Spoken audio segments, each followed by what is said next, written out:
যতটুক প্রয়োজন ততটুক অর্জন করা আমাদের নর এবং নারীর জন্য ফরজ। কথা বোঝা গেছে? দুই নম্বরে আমরা যারা আমাদের জন্য দ্বিতীয় আরেকটা জ্ঞান অর্জন করতে হয়, যেটা হলো আল্লাহ প্রদত্ত ওহীর মাধ্যমে যেটা এসেছে, কোরআনের জ্ঞান। সুবহানাল্লাহ বলেন। কোন জ্ঞান? কোরআনের জ্ঞান।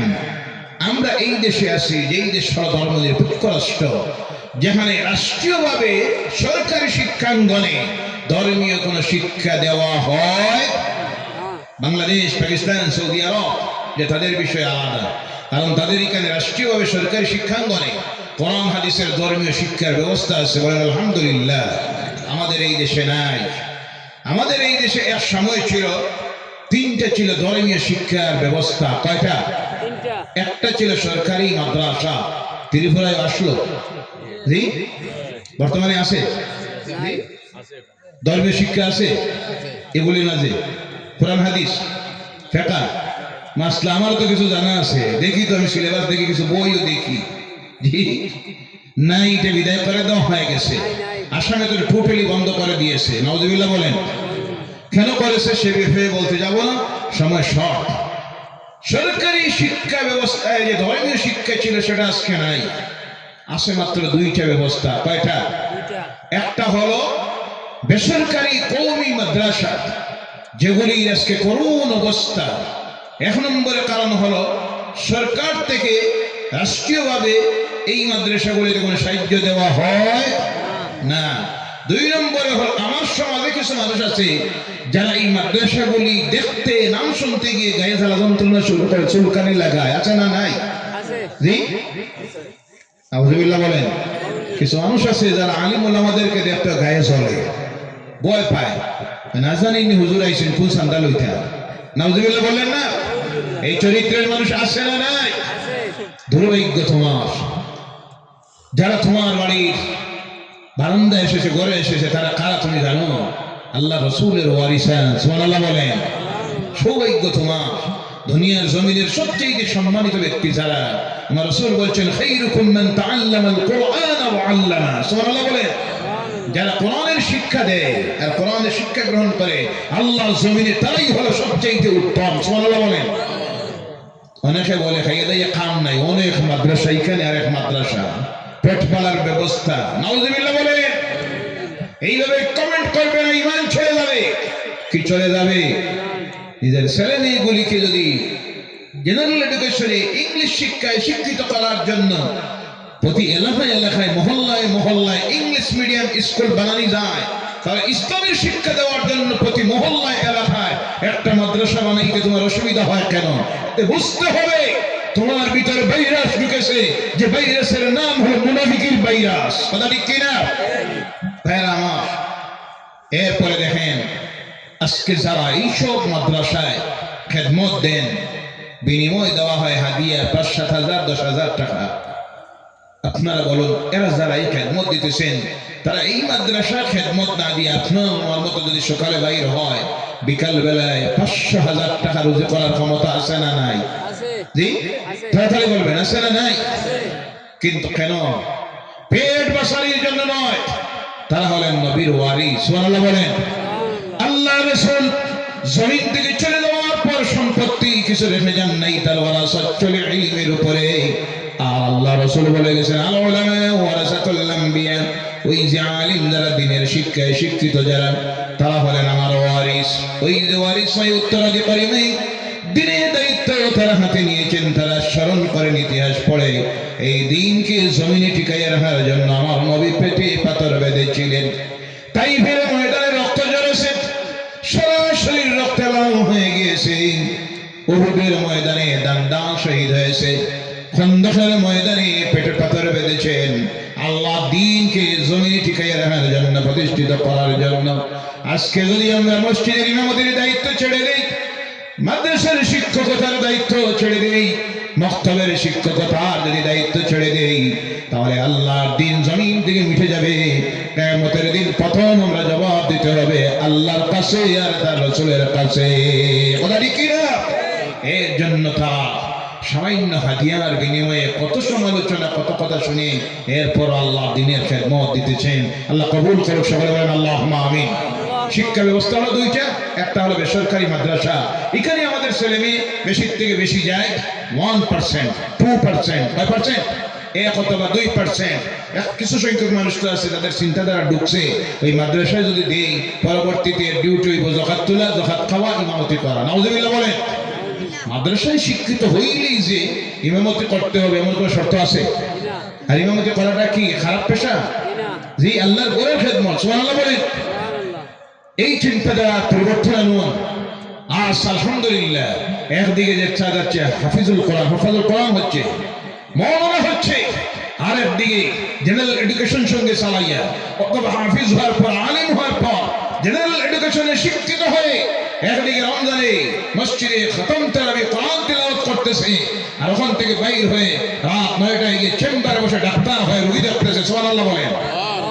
এই ভুল চিন্তাধারা আনবেন না যে মাদ্রাসায় পড়লেই শুধু ইমামতি আর চাঁদা তোলা, যাকাত খাওয়া এই সারা ডিউটি নেই। এটা ভুল ধারণা আমাদের ব্রেইনে ঢুকে গেছে।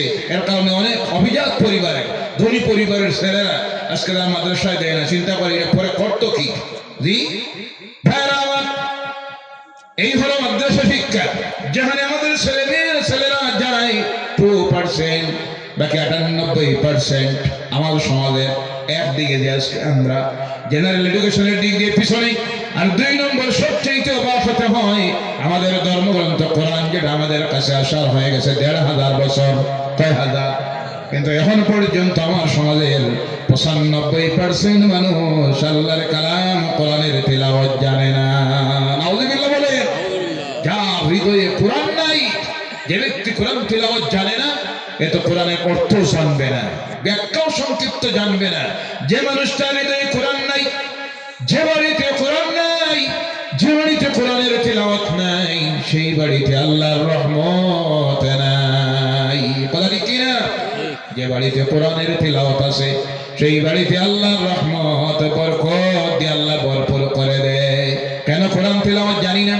তার কারণ হলো ওই যে 3 নম্বরের যে মাধ্যম, যেখানে আমাদের ধর্মীয় জ্ঞান দেওয়া হয় এই দেশের, যেখান থেকে আমরা নামাজ শিখি, রোজা শিখি, ওযু গোসল শিখি, হালাল হারাম শিখি, পবিত্রতা অপবিত্রতা শিখানোর যে মাধ্যম, যেটা হলো মক্তবের শিক্ষা। আজ পর্যন্ত আমার সমাজের মানুষ ওই মক্তবের শিক্ষার গুরুত্ব বুঝে নাই, যার কারণে দেখবেন বিভিন্ন শাখায় গেলে পরে একটা মক্তবে ছাত্র 100, কত শিক্ষক 100। আলহামদুলিল্লাহ কইলা না? আলহামদুলিল্লাহ আছে। কোনটা হইতো?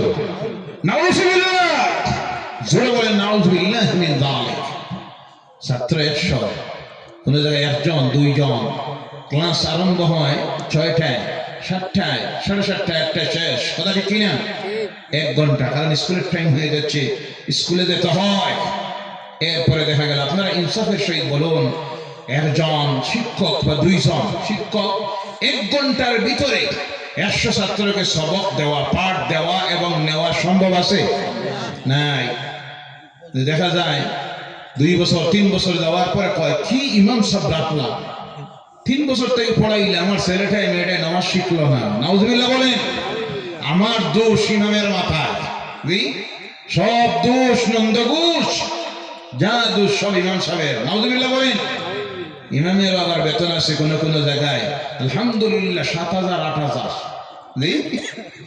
আছে না? নাই 7-8,000। অনেক কায়দা করে কয় আমরা তো 7-8,000 দিই। আর এই বর্তমানে এই সময় 7-8,000 টাকার কোনো মূল্য আছে? আবার ইমামের ডিউটি কতটা জানেন? মাঝে আমি হিসাব করে দেখলাম, 5 ওয়াক্তের নামাজ, জুমার নামাজ, ঈদের নামাজ, কোরবানির জন্তু, বাড়িতে মুরগি আইলে এটা জবা করে দেওয়া, বুতে ধরলে তাবিজ দেওয়া, তেল ফোড়া দেওয়া, ফু দেওয়া, তারপর ডেলিভারির সময় পানি ফোড়া দেওয়া, বাচ্চা জন্ম নিলে কি আজান দেওয়া। 12টা। কয়টা? 12টা। ইমামের ডিউটি কতটা? 12টা। 24 ঘন্টা। কত ঘন্টা? 24 ঘন্টা। বেতন মাশাআল্লাহ 7,000 8,000। জি, নাউযুবিল্লাহ মিন যালিক। এক মসজিদের প্রেসিডেন্ট সাহেব, হাই স্কুলের মাস্টার। কোন স্কুলে? হাই স্কুলের মাস্টার, মসজিদের প্রেসিডেন্ট সাহেব। ইমাম সাহেব আপনি বলুন, প্রেসিডেন্ট সাহেব আপনার আমার বেতনটা বদলা বদলি করিলে জি আমারটা আপনারা দিলাই আর আপনি আমারটা নিয়ে নিন প্রেসিডেন্ট সাহেব কইটা কি কই না ৭,০০০ টাকা দিয়ে আমি মানুষ চলে এটা বোঝা গেল ইমাম যেটা এটা মানুষ নাই নাউজুবিল্লাহ বললেন না ইমাম সাহেব বললেন অসুবিধা কি বলে আপনার বেতন ৭,০০০ আর আমার হলো ৭০,০০০ এটা দিয়ে কিভাবে চলে বলে আমি চলি কিলা বলে আপনার এটা বরকত আছে কি আছে ইমাম সাহেব কই ঠিক আছে বরকতওয়ালাটা তোমারে দিলাই আর বোঝাওয়ালাটা আমারে দিলা ওইটাও আমার লাগে অবস্থাটা দেখেন আরে সবচেয়ে বেশি বেইনসাফি চলতেছে সমাজের ইমাম সাহেবদের প্রতি এই ব্যবহারটা করবেন না আমার বলার উদ্দেশ্য হলো এই দেশে আমাদের ছেলে মেয়েকে ইসলামের শিক্ষায় সুশিক্ষিত যদি করতে হয় সবচেয়ে বেশি গুরুত্ব দিতে হবে মস্তব শিক্ষাকে কথা বোঝা গেছে যেখানে যদি হয় 100 ছাত্র কমপক্ষে শিক্ষক নিয়োগ দিতে হবে 3 জন কমপক্ষে ঊর্ধ্বে কমপক্ষে 5 জন কথা বোঝা গেছে বেতন দিত কে মসজিদের ইমামের বেতন নাই আফসোস কম গভীর চিন্তা করুন সময়টা বড় কঠিন পরিস্থিতি বড় খারাপ জাতির অবস্থা বড় খারাপ দেখা যায় যে ভদ্রলোক ছেলে মক্তবে 3 জন শিক্ষক রাখার কারণে বলা হলো আপনি দিবেন 500 টাকা কত টাকা আপনারা যে নিয়ত করছেন মানুষ মারিলেই জানি নাউজুবিল্লাহ বললা না ইমোল্লা সারিয়া মনে হয় যাইতাঙ্গিনি কিঠানি নাউজুবিল্লাহ বলেন নাউজুবিল্লাহ সেই ভদ্রলোকের খবর নিয়ে আপনি দেখেন তার বাড়িতে মোবাইল আছে 3টা কয়টা এক একটা রিচার্জ কত টাকা লাগে 350 জি একটা 350 আচ্ছা ধরে নিন 300 মাসে কত টাকা 900 আগে দেওয়া লাগে না বাদে আগে হ্যাঁ এটা দিতে পারে আরে ইলেকট্রিক বিল মান্থলি দেওয়া লাগেনি না আগে না বাদে আমাদের দিকে তখন আগে যেমনি টাকা শেষ লাইট শেষ জি এই যদি হয় আমরা দিতে পারি দুনিয়ার স্বার্থে লাইট জ্বালানির জন্য কিন্তু আমার আওলাদের হৃদয়ে কোরআনের লাইট জ্বালানির জন্য আমি মাসে 500 টাকা দিতে পারি যে লোকটা দিতে পারে না বিকালবেলায় খবর নিয়ে দেখেন মার্কেটে বসেছে আমার সমাজের তো কিছু মানুষ আছে খাইয়া দেয় কোনো কাজ নাই বিকালে হলো 4 হোটেলে গিয়ে ডিউটি দেওয়া চা খাওয়া পান খাওয়া ওই নিয়ে সমালোচনা করা আর বুট আইলে তো মাশাআল্লাহ আলহামদুলিল্লাহ প্রত্যেকদিন কত টাকা দিয়ে জিতাইছে আর কতটা হারাইতেছে শেষে গিয়ে দেখা যায় গুল্লা হয়েছে জি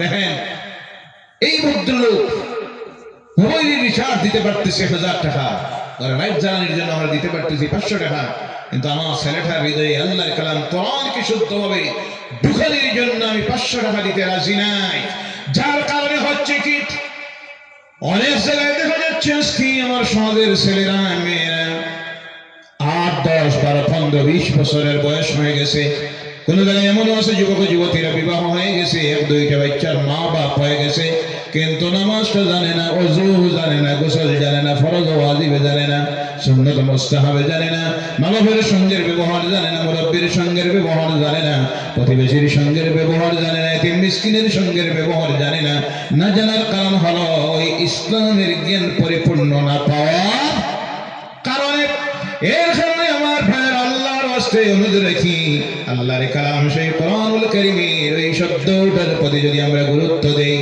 আমাদের ছেলে মেয়েগুলিকে যদি সুশিক্ষায় জেনারেল শিক্ষায় সুশিক্ষায় শিক্ষিত উচ্চ শিক্ষিত যদি বানাইতে পারি আর আল্লাহর কালাম কোরআনের জ্ঞানটা যদি শুদ্ধভাবে হৃদয়ে ঢুকাইয়ে দিতে পারি আমি অনেক সময় বলি আমার মন বলতেছে আমার এই সমাজের পরবর্তী প্রজন্ম যারা উঠে আসতেছে এরা আল্লাহর নাফরমানির দিকে যাবে হেদায়েতের রাস্তায় ফিরে আসবে আনবে তাকে জ্ঞানের আলো কিসের আলো এর জন্যই তো আল্লাহ পাক তার কালাম কোরআন নাযিল করতে গিয়ে প্রথম নামাজের কথা রোজার কথা হজের কথা যাকাতের কথা আল্লাহ বলেন নাই আল্লাহ 1 নম্বরে বলতেছেন আমার হাবিব এই সমাজের মানুষগুলিকে যদি আপনি ফিরাইয়া আনতে হয় তাহলে ফিরাইয়া আনার জন্য আপনি যে অস্ত্রটাকে ব্যবহার করতে হবে সেটা হবে জ্ঞান কোনটা ও আমার বায়াম সমাজের আজকে আরেকটা কথা বলতেছি এই দেশে যদি ইসলামকে টিকাইয়া রাখতে হয় মসজিদ যদি টিকাইয়া রাখতে হয় এই মক্তবকে যদি টিকাইয়া রাখতে হয় আর 1 নম্বরে যে শিক্ষাঙ্গনগুলিকে আমাদের বাসায় রাখতে হবে ওই যে আমার পিছনের ভ্যানার লাগানো যেই মাদ্রাসা এইভাবে মাদ্রাসাগুলি জমিনে ভারতের জমিনে টিকাইয়া রাখতে হবে এইগুলি যদি বন্ধ হয়ে যায় সরকারি মাদ্রাসার মতো, জেনে রাখবেন আল্লাহ না করুক এই দেশের মসজিদের নামাজ আযান বন্ধ হয়ে যাবে। আমাদের ছেলেমেয়েদের নাম শুধু থাকবে রহিমউদ্দিন, করিমউদ্দিন, আয়েশা, ফাতেহা, কিন্তু ইসলামের সামান্য কোনো জ্ঞান এদের ভিতরে থাকবে।